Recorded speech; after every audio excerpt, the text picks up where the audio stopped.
কাৰোবাক সুধিলে নি যে আপোনালোকৰ কিবা সমস্যা হৈছে নেকি ইয়াত সুধিছে নেকি নাই শুনা নহয় তেওঁ আহিলে ইয়াত আহি পেলাই চিধা বৰ্ডখন লৈ পেলাই গুচি গ'ল মিডিয়ালৈ তেওঁ ইয়াত কি ভিডিঅ' কৰিবলৈ আহিছে বনাবলৈ আহিছে যে মই কৰিলোঁ এইটো পথ মানে বনাই পেলাই মানুহক দেখাব এই কণমানিবিলাকক মাকবিলাকে কেনেকৈ উঠাইছে প্ৰেগনেণ্ট মানুহ কিমান আছে খাদ্যৰ যোগান অলপো নাই পানীৰ যোগান নাই আপোনালোকে যদি সহায় কৰিব নোৱাৰে আপোনালোকে ৰং চাবলৈ নাহিব যে মানুহ ক'ৰবাত কিবা হৈছে নি কি হৈছে কি সমস্যা হৈছে আপোনালোকে প্ৰথমতে পাব্লিকক সুধিব লাগে ন পাব্লিকে ক'ব ন তেওঁ এতিয়া ইয়াত চাই পেলাই এই ৰাস্তাটোত গৈ কি পাব মোক কওক আপুনি তেওঁ কিবা পাব নি ইয়াত তেওঁ ইয়াৰ বাসিন্দা নেকি চবতকৈ ডাঙৰ হৈছে ৰেস্কিউ কৰা ৰেস্কিউটো আমাক প্ৰথম লাগে কি প্ৰব্লেম হৈছে তেওঁ ইয়াত গাড়ীখন লৈ পেলাই তেওঁ ইয়াত বোটখন লৈ গ'লে মই দেখুৱাইছো এনেদৰে নাজিৰা অঞ্চলৰ ৰাইজ যথেষ্ট সুবিধা হৈ পৰিছে যিহেতু কেশৱ মহন্ত ডাঙৰীয়া আহিল আৰু তেওঁ নাৱত উঠি গুচি গ'ল তেওঁলোক যথেষ্ট অসুবিধা আৰু তেওঁলোকতো গৈছে লগত যিকেইটা চালা চামুণ্ডা আহিছে সেই চালা চামুণ্ডা কেইটাই তেওঁলোক লগত গৈছে কাৰণ সেইফালে গৈছে তাত যদি কোনোবা এজন আবদ্ধ হৈ থাকে সেই নাওখনত তুলি আনিব নোৱাৰিব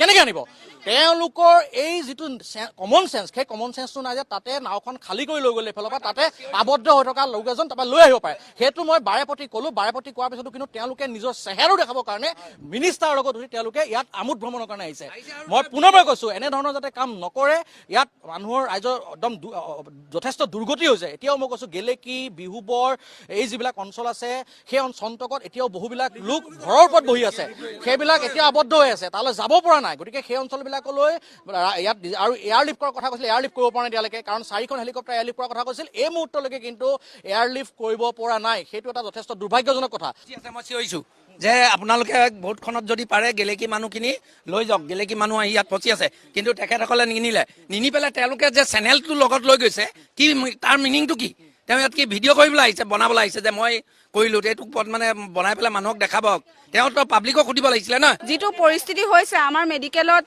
ডক্টৰটো আপুনি বাদেই দিয়ক আপুনি মেডিকেলৰ বাউণ্ডাৰী আপুনি দেখিলে আপোনাৰ নিজৰে বেয়া লাগিব যিমানবিলাক ইয়াতে সৰু সৰু ল'ৰা ছোৱালী আছে আপোনাৰ বেয়া লাগিব বয়োজ্যেষ্ঠটো আপুনি বাদেই দিয়ক এই কণমানিবিলাকক মাকবিলাকে কেনেকৈ উঠাইছে প্ৰেগনেণ্ট মানুহ কিমান আছে খাদ্যৰ যোগান অলপো নাই পানীৰ যোগান নাই আপোনালোকে যদি সহায় কৰিব নোৱাৰে আপোনালোকে ৰং চাবলৈ নাহিব এটা কথা কওঁ ময়ূৰ বৰগোহাঁইক মই নকওঁ তেওঁ ক'ত আছে হয়তো তেওঁ ক'ৰবাত ব্যস্ত নাযাওঁ মই কথা মই কৈছোঁ গতিকে যুৱতীগৰাকীয়ে যথেষ্ট খুব দেখিছে তেওঁ দেখা নাই যিহেতু ময়ূৰ বৰগোহাঁই এই মুহূৰ্তলৈকে তেওঁ গা ভাল নাই মোৰ দেউতাৰ গা ভাল নাই কালি লিগি পুখুৰীলৈ যাবলৈ ইয়াৰ পৰা লিগি পুখুৰীত যাবলৈ হাৰ্ডলি 15 মিনিটছ লাগে গাড়ীত যদি যাওঁ আমাৰ পাৰ্চনেল গাড়ী হ'লে হাৰ্ডলি 10 মিনিটছ লাগে 2 ঘণ্টা অকল ফচিছোঁ পানীৰ কাৰণে ঠিক আছে আমাক একো ধৰণৰ সহায় নালাগে আপোনালোকে ৰং চাবলৈও নাহিব SDRF NDRF বাহিনীৰ যিটো এটা যন্ত্ৰ প্ৰশাসনিক যিটো যন্ত্ৰ এই যন্ত্ৰটো কেৱল নামতহে যন্ত্ৰ তেওঁলোকৰ কাৰুকাৰ্যবোৰ আপোনালোকে দেখিলে চকু কপাল উঠিব কিয়নো তেওঁলোকে যেতিয়া আপোনালোকৰ কেমেৰাবোৰ দেখে তেতিয়া তেওঁলোক আগবাঢ়ি আহে আজি পুনজানত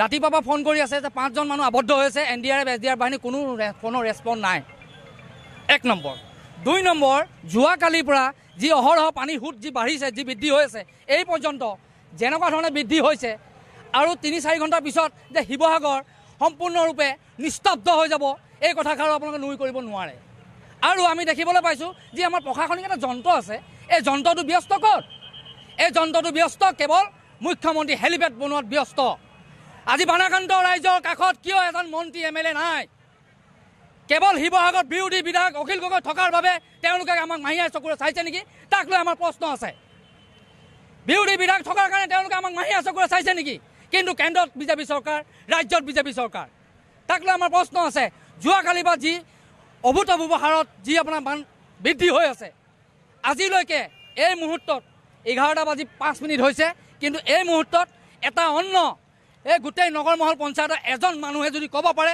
আমি চৰকাৰী এটা অন্ন পাইছোঁ মই ধন্য মানিম কিয়নো মই নিজে কালি মানুহ ৰেস্কিউ কৰিছোঁ ৰাতি 12টা বজালৈকে NDRF বাহিনী ফোন ৰেছপন্স নকৰে SDRF বাহিনী ফোন ৰেছপন্স নকৰে মাতিলে তেওঁলোকে ড্ৰাইভাৰ শুই থাকে এইবোৰ কি ভেকু ভাওনা তাৰমানে আপোনালোকে এইবোৰ আনিছে ইয়াত সজাইছে ৰাইজক দেখুৱাইছে SDRF বাহিনী আছে NDRF বাহিনী আছে আমি আছোঁ দেই এইবোৰ ভেকু ভাওনা হ'ল বহুত হ'ল গতিকে আমি বহুত সহ্য কৰি আছোঁ সহ্যৰ সীমা আপোনালোকে চেৰাই যাব নিদিব ৰাইজ বহুত ক্ষোভত আছে আপোনালোকৰ ওচৰত ৰিকুৱেষ্ট এটাই এই মানুহখিনিক বানৰ পৰা উদ্ধাৰ কৰক এমুঠি অন্ন তেওঁলোকক খাবলৈ দিয়ক কিয় চিলিণ্ডাৰলৈকে তেওঁলোকৰ উঠি গুচি গৈছে ঘৰৰ ছালৰ ওপৰেদি পানী গৈছে গতিকে মুখ্যমন্ত্ৰী ডাঙৰীয়া আপোনাক কাটৰে অনুৰোধ কৰিছোঁ আপুনি শিৱসাগৰ এই যি আপোনাৰ অঞ্চল যি বানত ভুৰ গৈ আছে এইসকল মানুহলৈ আপুনি এবাৰ আপুনি অকণমান সহায়ৰ হাত আগবঢ়াওক। আপোনাৰ ওচৰত কেৱল এটাই অনুৰোধ, আৰু আমাৰ কোনো ক্ষোভ নাই। আপুনি মানুহখিনিক এটা ভাল চকুৰে চাই মানুহখিনিক SDR বাহিনীৰ পৰা NDR বাহিনী উদ্ধাৰ কৰক, আৰু খোৱা বোৱাৰ এটা ব্যৱস্থা। আৰু চবতছে ডাঙৰ কথা এটা, প্ৰতিটো পঞ্চায়তত এটা এটা মেডিকেল ইউনিট থাকিব লাগে এই বানপানীৰ সময়ত, কিন্তু নাই। ব্লাড বেংকৰ এটা ইউনিট থাকিব লাগে, কিন্তু নাই। মোৰ নিজৰ ৱাইফক ৰাতিপুৱা চেলাই কামুৰিছে, মই ডক্টৰলৈ ফোন কৰিছোঁ, ডক্টৰে কৈছে আপুনি ইমিডিয়েট লৈ আনক জয়সাগৰ গৈছোঁ, এআঁঠু পানী। ক'ত যাম আমি? ক'ত যাম আমি? গুৱাহাটী যাম নেকি? মানুহ মৃত্যু হ'ব, তাৰপিছত আমি যাম চিকিৎসা কৰিবলৈ? মই এই মোৰ ওচৰত মেডিকেলৰ কাগজ আছে, এইখন মই ৰাতিপুৱা, এইখন আপোনালোকে চাব পাৰে, এইখন মোৰ ৱাইফৰ নাফিছা বেগম। মই বেজি দি এইমাত্ৰ আহিছোঁ, কালি আকৌ মাতিছে ব্লাড টেষ্ট কৰিব দিছে। কি বিষাক্ত, সা সুবিধা একো নাই, একো ধৰণৰ সা সুবিধা নাই। মুখ্যমন্ত্ৰীলৈ এটাই অনুৰোধ, আমাৰ যি বানাক্ৰান্তৰ যিবোৰ ৰাইজ আছে তেখেতসকলক আপোনাৰ বিপদৰ পৰা উদ্ধাৰ কৰক, কাটৰে আপোনাক অনুৰোধ কৰিছোঁ। আপোনাৰ যি এইবিলাক VIP যিবিলাক আপোনাৰ কালচাৰ, এইবোৰ বন্ধ কৰক। বানাক্ৰান্ত ৰাজ্যৰ ওচৰত আহি এখন জেগা আপুনি খাৰা হৈ চাওক, তেতিয়া আপুনি উপলব্ধি কৰিব যে আমি ক'ত আছোঁ আৰু এই ৰাইজ কেনেকৈ আপোনালোকৰ আছে, তেতিয়া আপুনি উপলব্ধি কৰিব। AC ৰুমত থাকি কেৱল ভাষণ দি থাকিলে নহ'ব। মই কালিয়ে মুখ্যমন্ত্ৰীলৈ লিখিছিলোঁ, মুখ্যমন্ত্ৰীৰ লগত কালি দুবাৰ কথা পাতিছিলোঁ। কথাটো কৈছিলে যে হেলিকপ্টাৰ আহিব, হেলিকপ্টাৰ আহিলেও কিন্তু কাম একো নহ'ল। আৰ্মি আহিলে বুলি ক'লে কাম একো নহ'ল। নাও চাও নাই, কি আৰ্মি আহি কি কৰিব ইয়াত? গতিকে অত্যন্ত দুৰ্ভাগ্যজনকভাৱে উদ্ধাৰ কাৰ্য বা ৰেস্কিউ অপাৰেশ্যন একেবাৰে দুৰ্বল আৰু নিম্নমানৰ হৈছে, আৰু ক'বলৈ গ'লে একেবাৰে হোৱাই নাই বুলি ক'ব পাৰি। দ্বিতীয় বস্তুটো হ'ল যে ৰিলিফ মেটেৰিয়েল। 19 তাৰিখৰ দিনা বানপানী হৈছে, এতিয়ালৈকে দোলাকাষৰীয়া পঞ্চায়তত কোনো মানুহে পানীয় বটলো পোৱা নাই চৰকাৰৰ তৰফৰ পৰা। নামতি চাৰিআলি পঞ্চায়তত পানীয় বটলো পোৱা নাই। মই দুটা এনে পঞ্চায়তৰ নাম কৈ দিছোঁ, বাকী চবতে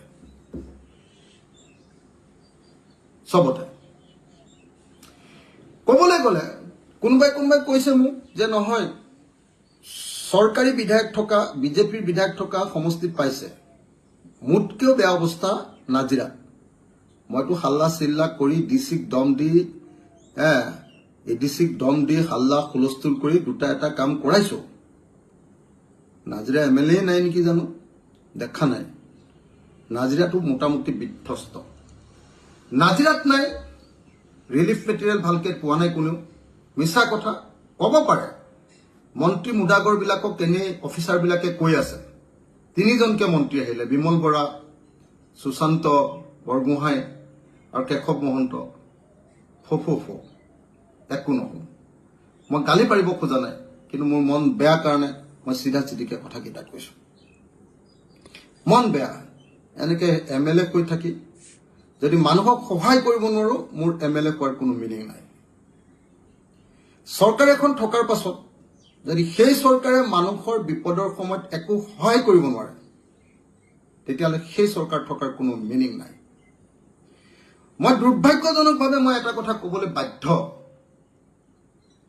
যে হিমন্ত বিশ্ব শৰ্মাৰ বিজেপি চৰকাৰখনে আমাক উজনি অসমক এই বিপদৰ সময়ত সহায় নকৰিলে। মই বাৰম্বাৰ কাকতি মুকলি কৰি থকাৰ পাছতো আমাৰ চৰাইদেউ জিলা, আমাৰ শিৱসাগৰ জিলা আৰু আমাৰ যোৰহাট জিলাৰ অসমৰ খিলঞ্জীয়া জনগণৰ, অসমৰ আটাইতকৈ মোটামুটি অৰ্থনৈতিকভাৱে ভাল অৱস্থাৰ মধ্যবিত্ত শ্ৰেণীটোৰ আটাইতকৈ ডাঙৰ সংকটৰ সময়ত হিমন্ত বিশ্ব শৰ্মা চৰকাৰখনে, হিমন্ত বিশ্ব শৰ্মাই মানুহৰ লগত থিয় নহ'ল। তেওঁ কাইলৈ আহিব, শিৱসাগৰলৈ যাব, আহিব আমাৰ ইয়ালৈ, আমাৰ চৰাইদেউ সোণাৰীলৈও বা ক'ৰবাত যাব, সেইফালে তাই সেইখন ডিষ্ট্ৰিক্টলৈও যাব, যোৰহাটলৈ যাব। কিন্তু তেওঁ আহিলে কি হ'ব? মই তেওঁক আজিও ৰাতি 8 বজাত এখন চিঠি দিছিলোঁ। মই গোটেই কথাখিনি লিখিছোঁ। মই কৈছোঁ যে চিষ্টেম টোটেলি ফেইল। যিয়ে যি নকক লাগিলে, আচলতে বানপীড়িতই এতিয়ালৈকে এবটল পানীও পোৱা নাই। মাজে মাজে এনে ছটিয়াই মেলি অকমান ক'ৰবাত পানী বটল এটা দুটা দিছে, বেলেগ কথা।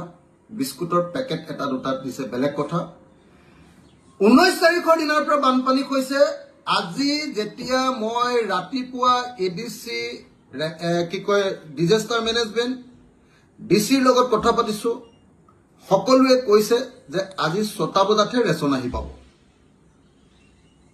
সন্ধিয়া 6টা বজাতো ৰেচন আহি পোৱা নাই এতিয়ালৈকে এটাও কেম্পটো নাই পটাই নাই মিছা কথা কালি হয়তো মুখ্যমন্ত্ৰীক দেখুৱাবৰ কাৰণে কেম্প এটা পাতি দিব কাইলৈ মুখ্যমন্ত্ৰী আসল কথাবিলাক নাজানে আহিলে মানে অফিচাৰ কেইটাই আমুক কৰিছো বুলি কয় আৰু সন্মুখত কেইটামান তেওঁলোকৰ নিজৰ মানুহ থিয় কৰি দিব মণ্ডল আৰু গাঁও বুঢ়া কেইজনমানক কৈ চিনাকি মানুহ কেইজনখন সন্মুখত থিয় কৰাই দিব ছাৰ চব পাইছো কৈ দিব ভালে আছে বুলি কৈ দিব তাৰপিছত মুখ্যমন্ত্ৰীয়ে সেলফি উঠি ইয়াৰ পৰা গুচি যাব কিন্তু দুৰ্ভাগ্যৰ কথা মই দায়িত্ব সহকাৰে এজন এমএলএ হিচাপে ক'ব পাৰো যে ইয়াত এটাও ৰিলিফ কেম্প কৰা হোৱা নাই প্ৰপাৰ ৰিলিফ কেম্প এটাও নাই মানুহে ৰাস্তাৰ ওপৰত আছে মানুহে ইয়াত যেটো অলপ ধনী মানুহ আছে সাদৰ ওপৰত আছে বেলেগৰ ঘৰত সাদৰ ওপৰত আছে মানুহে ক'বাত ৰাজহুৱা অনুষ্ঠান এটাত অলপ মানুহ গোট খাই আছে তাত এতিয়ালৈকে 1 কেজি দালি আধা কেজি দালি 1 কেজি চাউল এটা মিঠাতেলৰ বটল বা অকণমান নিমখো এতিয়ালৈকে মানুহক দিয়া নাই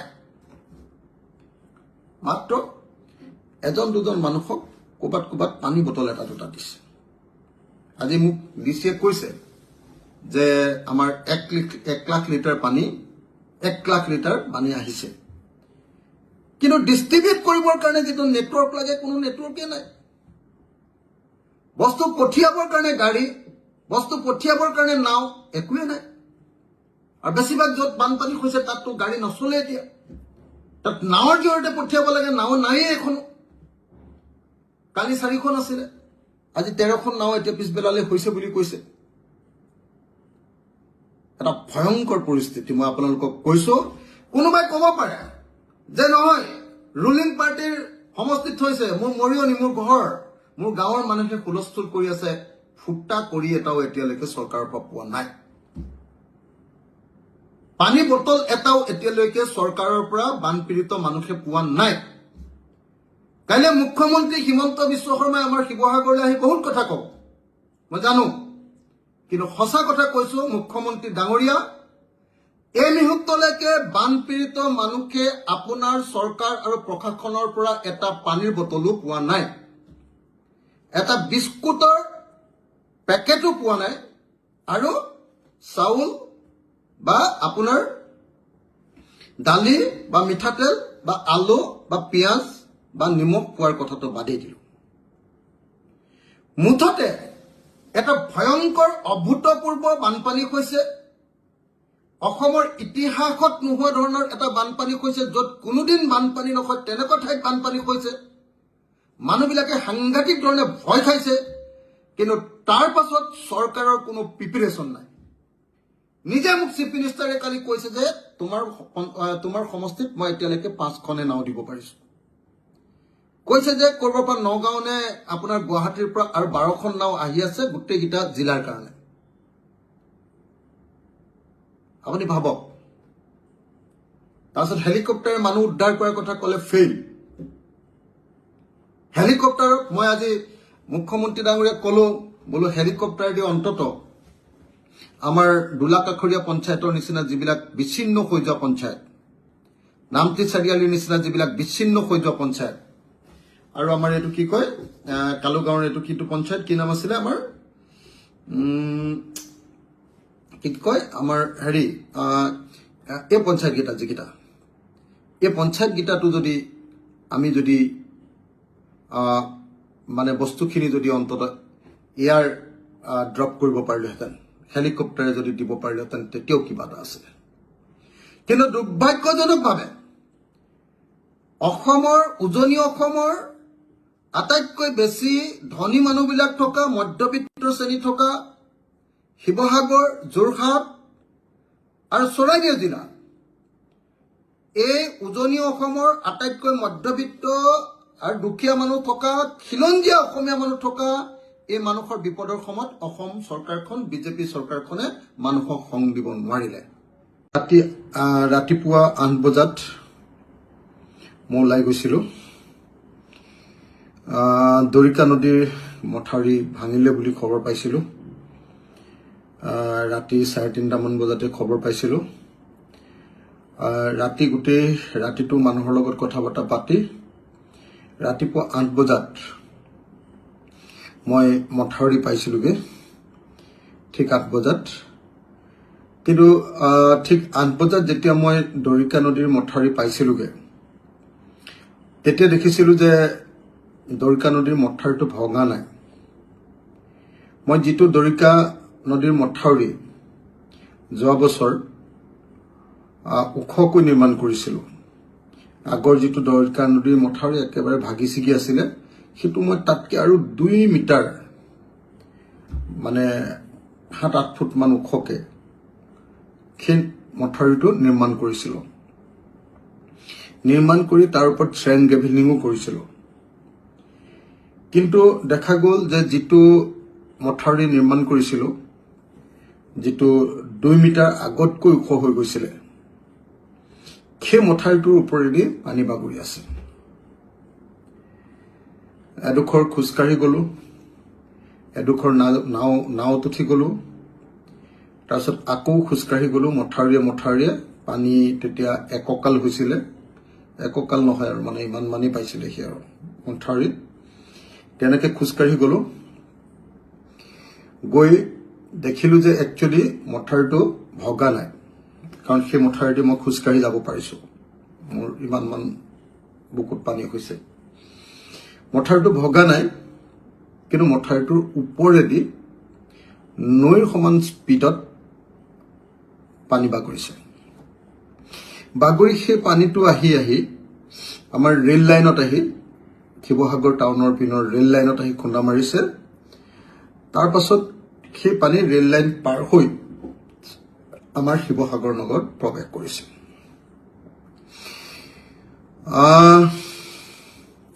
মোক জনোৱা মতে, শিৱসাগৰৰ ৰাইজে জনোৱা মতে, যে ইতিহাসত প্ৰথম আজি শিৱসাগৰ নগৰৰ ষ্টেচন চাৰিআলিত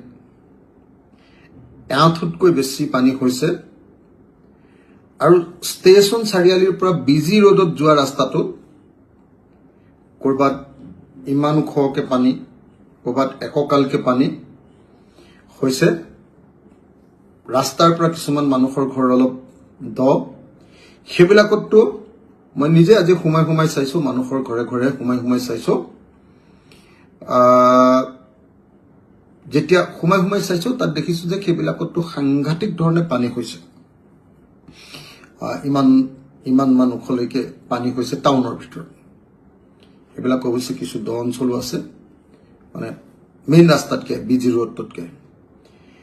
এতিয়া ৰাতিলে ষ্টেচন চাৰিআলিটো সম্পূৰ্ণৰূপে বুৰ গৈছে আৰু তাত সম্পূৰ্ণৰূপে নৈ বৈছে।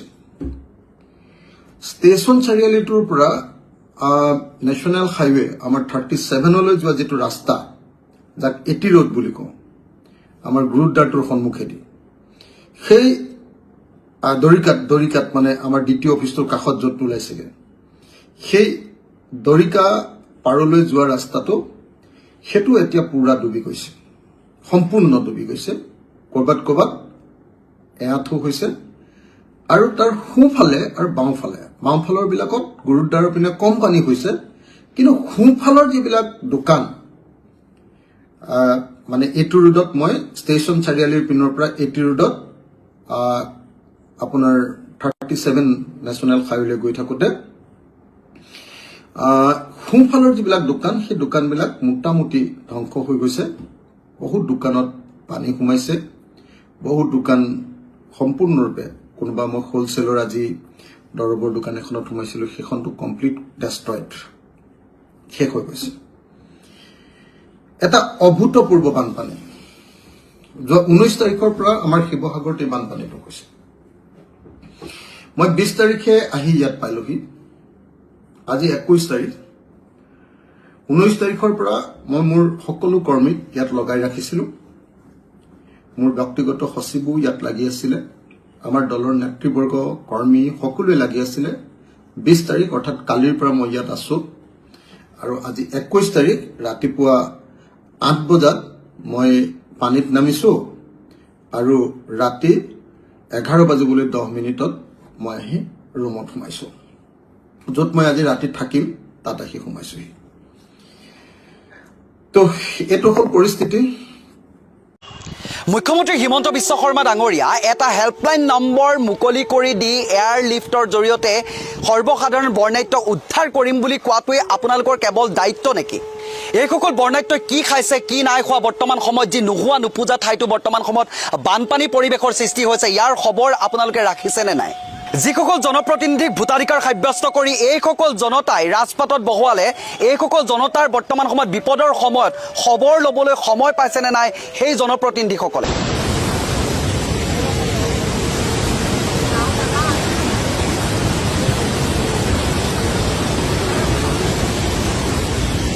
মুখ্যমন্ত্ৰী হিমন্ত বিশ্ব শৰ্মা ডাঙৰীয়া আপুনি কেৱল মাত্ৰ এটা নিৰ্দেশনা দিয়েই দায়িত্ব নাসামৰিব। মুখ্যমন্ত্ৰী হিমন্ত বিশ্ব শৰ্মা ডাঙৰীয়া আপুনি কেৱল মাত্ৰ এটা হেল্পলাইন নাম্বাৰ বা জিলা বিভাগৰ ফালৰ পৰা এটা হেল্পলাইন নাম্বাৰ মুকলি কৰিয়েই দায়িত্ব নাসামৰিব। বৰ্তমান সময়ত প্ৰতিজন জনপ্ৰতিনিধিয়ে নিজৰ নিজৰ দায়িত্ব যাতে সুচাৰুৰূপে পালন কৰিব পাৰে তাৰ বাবে আপোনালোকে কঠোৰ নিৰ্দেশনা প্ৰদান কৰক। বৰ্তমান সময়ত উজনি দেখিবলৈ পোৱা গৈছে শিৱসাগৰ নগৰৰ মাজমজিয়াত য'ত পানী উঠাৰ নামগোন্ধেই নাছিলে। মই এজন শিৱসাগৰীয়ান হিচাপে বৰ্তমান সময়ত ক'ব বিচাৰিছোঁ, যি স্থানত কোনো ধৰণৰ পানীৰ কোনো ধৰণৰ কথা বাৰ্তা নাছিলে, বৰ্তমান সময়ত নোহোৱা নোপোজা ঠাইটো বানপানী হোৱা দেখিবলৈ পোৱা গৈছে। একাঠু পৰ্যন্ত পানী, আঁঠুলৈকে পানী, ঘৰৰ ভিতৰত বৰ্তমান সৰু সৰু ল'ৰা ছোৱালী, কোনোবা গৰ্ভৱতী মহিলাৰ পৰা আদি কৰি নাজল নাথল অৱস্থাৰ সৃষ্টি হৈছে, হাহাকাৰ পৰিৱেশৰ সৃষ্টি হৈছে।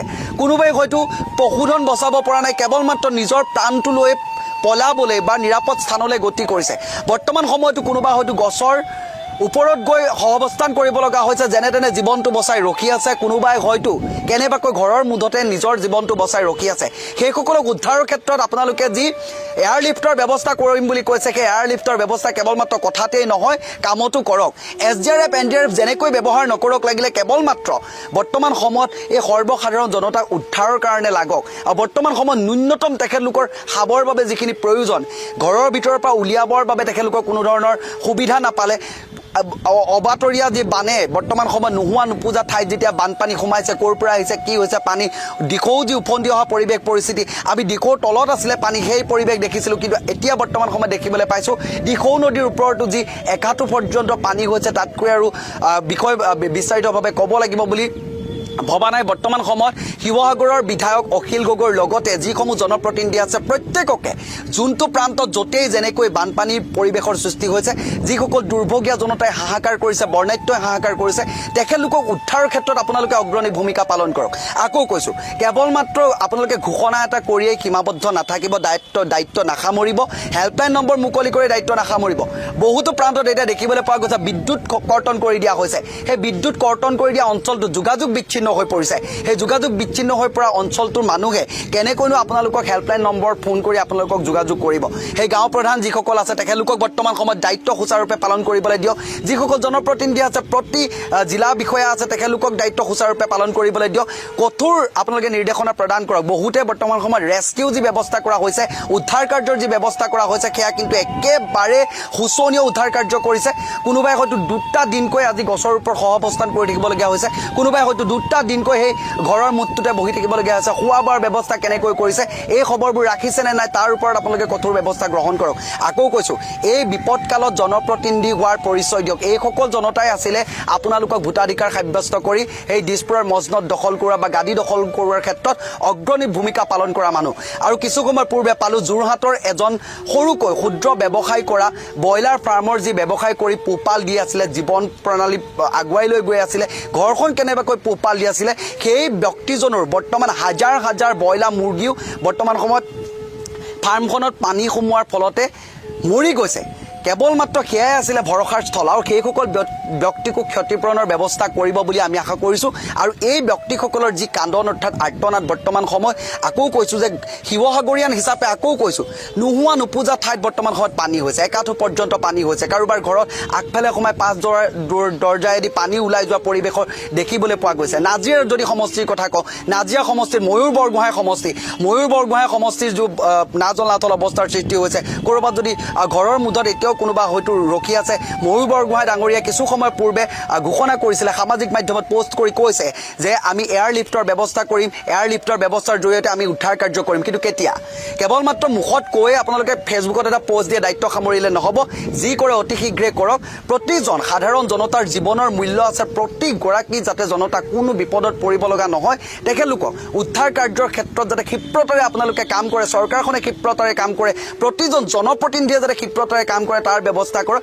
হেল্পলাইন নম্বৰ নহয় প্ৰতিটো সময়তে প্ৰতিটো প্ৰান্তত গৈ আপোনালোকে ভিজিট কৰক যাতে সেইসকল গঞা ৰাইজে ওলাই আহিব পাৰে ঘৰৰ পৰা ওলাই আহিব পাৰে SDR পৰা প্ৰতিটো প্ৰান্তত যাওক যে কোন ক'ত কেনেকৈ আছে সেই বস্তুবোৰ কৰক গাঁওবুঢ়া যিসকল আছে তেখেতলোকক আপোনালোকে কঠোৰ নিৰ্দেশনা প্ৰদান কৰক তেখেতলোকক ঘৰৰ পৰা উলিয়াই অনাৰ ব্যৱস্থা কৰিবলৈ আপোনালোকে কওক কেৱল মাত্ৰ আপোনালোকে হেল্পলাইন নাম্বাৰ এটা মুকলি কৰি এয়াৰলিফ্টৰ জৰিয়তে উদ্ধাৰ কৰিম উদ্ধাৰ কাৰ্য তীব্ৰতৰ হৈছে এই কথাবোৰ মুখত ক'লে নহ'ব হাতে কামে কৰক বৰ্তমান সময়তো শিৱসাগৰীণ হিচাপে শিৱসাগৰৰ পৰিৱেশ পৰিস্থিতি আমি দেখিছোঁ বহুতে ফোন কৰি কৈছে এতিয়াও খাবলৈ একো বস্তু বাহনি তেখেতলোকে পোৱা নাই তেখেতলোকে এটুকুৰা থাকিবলৈ ভালদৰে ঠাই পোৱা নাই সেই গছজোপা আশ্ৰয়স্থল কেতিয়াও হ'ব নোৱাৰে আপোনালোকে সেইসকল জনতাকো সুৰক্ষা প্ৰদান কৰিম বুলি আপোনালোকে শাসনৰ বাক জৰি লৈছে গতিকে নিজৰ দায়িত্ব যিহেতু লৈছিলে এইসকলে আপোনালোকক দায়িত্ব অৰ্পণ কৰিছিলে গতিকে বিপদৰ সময়ত এইসকলক উদ্ধাৰ কৰাটো আপোনালোকৰ দায়িত্ব গতিকে সততাৰে ক্ষিপ্ৰতাৰে এইসকলক উদ্ধাৰ কাৰ্য কৰক যাতে কোনো এজন প্ৰতিজন ব্যক্তিৰ জীৱনৰ মূল্য আছে জীৱনৰ মূল্য বুজি যাতে আপোনালোকে উদ্ধাৰ কাৰ্য ক্ষিপ্ৰত কৰে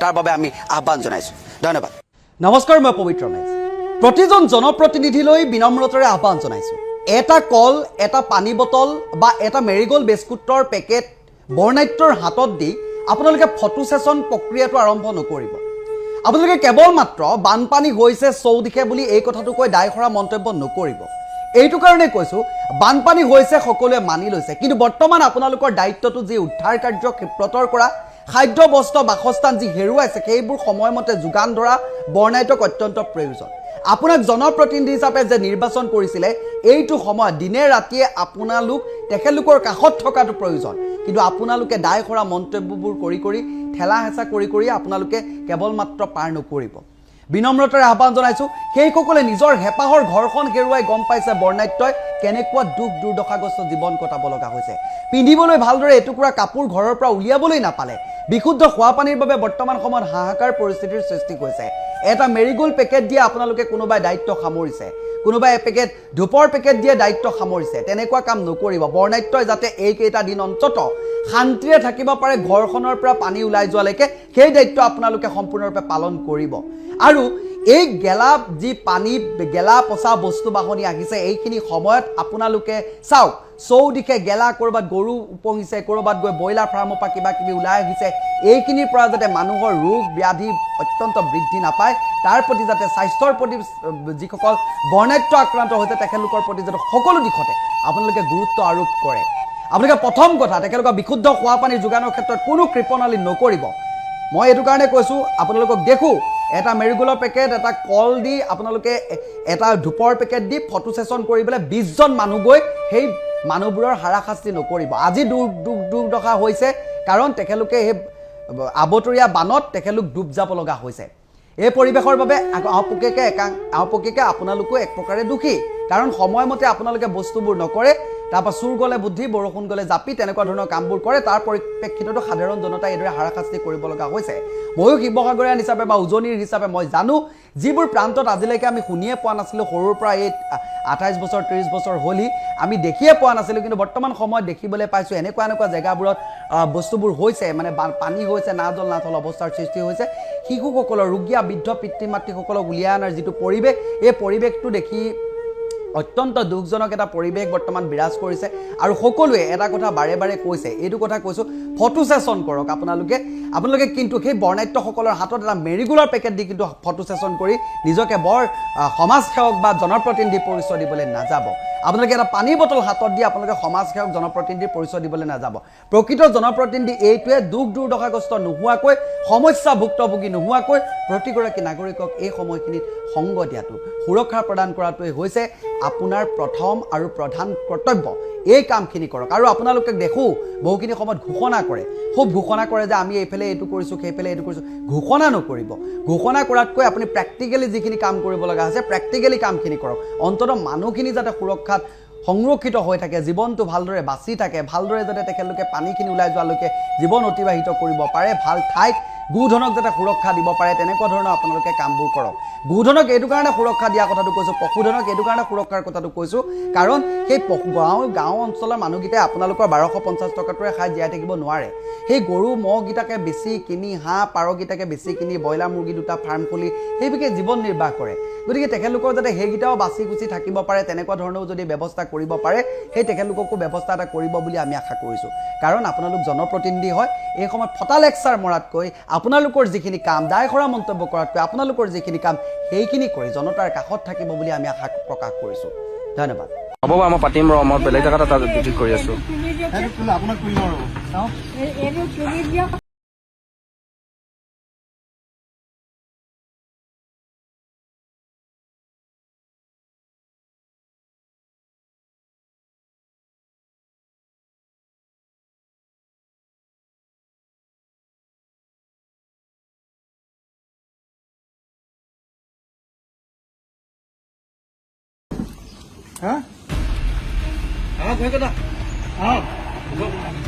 পাৰিব আমি আহিছোঁ ন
হ'ব আহা গৈছোঁ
আলোচনাত আমি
এই মানুহজনক লৈ যাওক সেইজনক লৈ যাওক সেইজন লৈ আহ সেইজন লৈ আহ লৈ আহ সেইজনক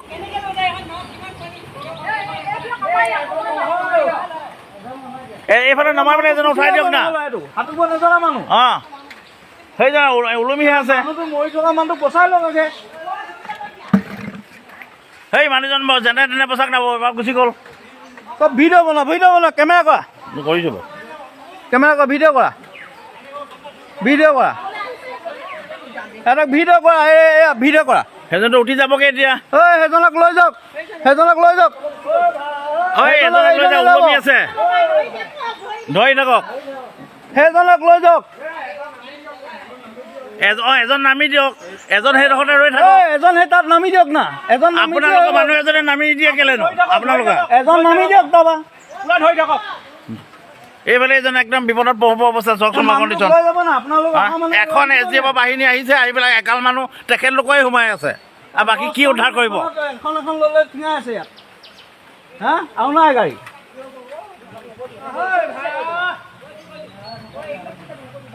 নহয় মানুহ ইয়াতে সাঁতুৰিব লগা হোৱা নাই আপোনালোকৰ মানুহ অলপ কমাই নানে কিয় নহয় গোটেই তেখেতলোক ইমান মানুহ নালাগে নহয় এজন হা এই মানুহখিনি থৈ এইজন তামোল গছৰ ওলমি আছে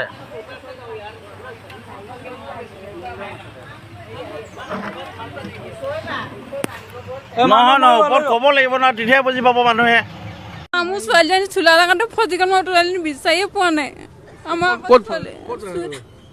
এই থানাখনৰ ওচৰত টেঙা পুখুৰীত পানী তাতে ফজি আছে মোৰ কালি এজনীয়ে ছোৱালী আছিলে নাই ওপৰত আছে বুলি কৈছে মই এতিয়ালৈকে ধৰি যাবই পৰা নাই 8 বছৰ আমাৰ দৰিকাৰ মথাউৰি যোৱা বছৰ মই নিজে উদ্যোগ লৈ এই মথাউৰিটো বনাইছিলোঁ কিমান ওখ কৰা হৈছিলে মথাউৰিটো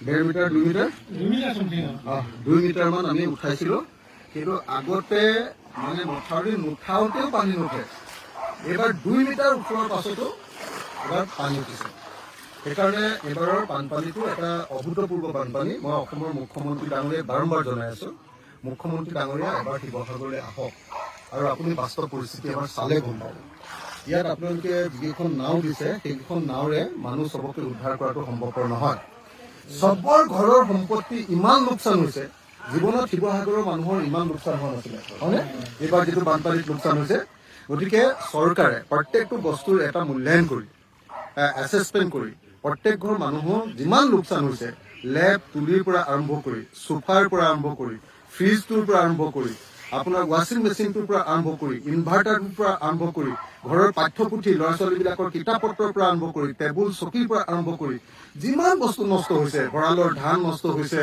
তাৰ পাছত আপোনাৰ খেতি বাতিটো গ'লেই, খেতি বাতিটো জীৱ জন্তু গাহৰিবিলাক কেনেকে আপোনালোকে দেখিছে, এটা এটাকে ধৰি ধৰি মানুহবিলাকে কেনেকে লৈ গৈছে। গতিকে পাৱাৰ টিলাৰো পানীত গুচি গৈছে, ট্ৰেক্টৰ কেইবাখনো পানীৰ তলত যোৱা দেখিলো, মটৰ চাইকেল বিলাক গাড়ীবিলাক পানীৰ তলত গুচি গৈছে। মই অসমৰ মুখ্যমন্ত্ৰী ডাঙৰীয়াক অনুৰোধ জনাওঁ যে এইটো কনভেনচনেল ৱে যে এই 10,000 12,000 টকা ক্ষতিপূৰণ দিলে নহ'ব। এইটো নতুন ধৰণে চিন্তা কৰিব লাগিব যে এইটো এটা অভূতপূৰ্ব বানপানী। গতিকে অন্তত এখন গাড়ীৰ কাৰণে যিটো ক্ষতিপূৰণ দিব লাগে সেই ক্ষতিপূৰণ তেনেকে যাতে দিয়ে, তাৰ কাৰণে এটা নতুন ব্যৱস্থা গঢ়ি তুলিবৰ কাৰণে NDRFৰ অধীনত এটা নতুন ব্যৱস্থা গঢ়ি তুলিবৰ কাৰণে মই অসমৰ মুখ্যমন্ত্ৰীক আহ্বান জনাইছো। কোন গৈছে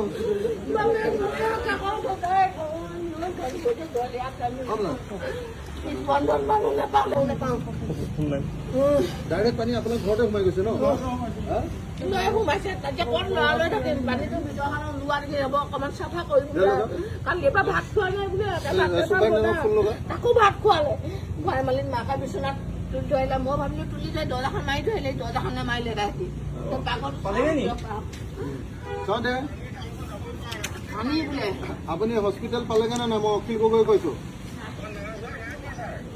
মই ছুপাৰিণ্টেণ্ডেণ্টক কৈ দিওঁ আপুনি গুচি যাওক, আৰু মই আপোনালোকৰ ঘৰত টকা 10,000 দি দিছো, টকা 10,000 দি দিছো। ইয়াৰটোৰ নাম কি হয়? ল'ৰাটোৰ নাম কি? জনাৰ্দন চাংমাইৰ হাততে মই টকা 10,000 দি দিছো, আপোনাৰ হাতত দি দিবগে। যিমান যি হয়, যি ট্ৰিটমেণ্ট আছে চব কৰিবলৈ মই দি দিছো। আপুনি খালি হস্পিটেলত ভৰাই দিয়ক। মই ছুপাৰক কৈ দিছো এতিয়া, এই মাত্ৰ ফোন দিছো। ছুপাৰক ফোন লগাওক, ছুপাৰক ফোন লগাওক।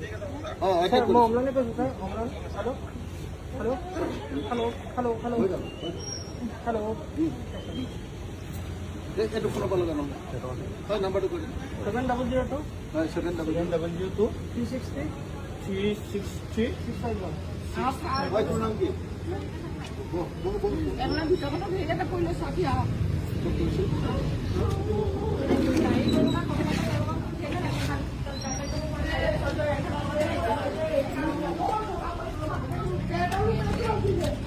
কোনটো মত পৰিলে?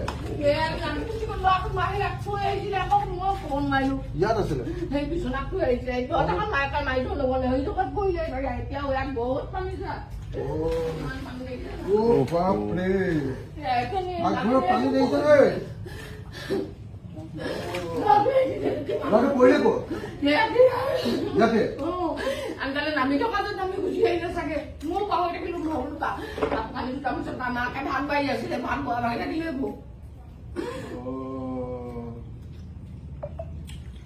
গেছো নাই, চিলিণ্ডাৰ নাইকিয়া হ'ল। গেছ বোলো জুই পা ধৰি ভাত বনাইছিলে, যা ভাত বনাব কৈছে ন? হ'ব, মই এতিয়া চব চিকিৎসা কৰি দিম, যিমান কৰিব লাগে চব কৰিম। এই বমি কৰিছে দেখিছো মই। হয়, হেৰি লগালা নেকি? ডাক্তৰ নাই বোলে। কৈছে নাই? কি ফোনটো লগালে চাওঁ।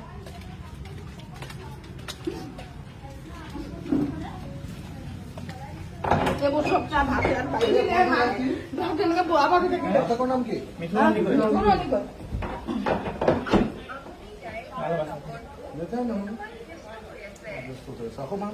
লগাই থাক, লগাই থাক। হ'ব কোনাই পানীত নেনামিবি, দেখিছ দেই? ক'ত পঢ়ি থাকো বাৰু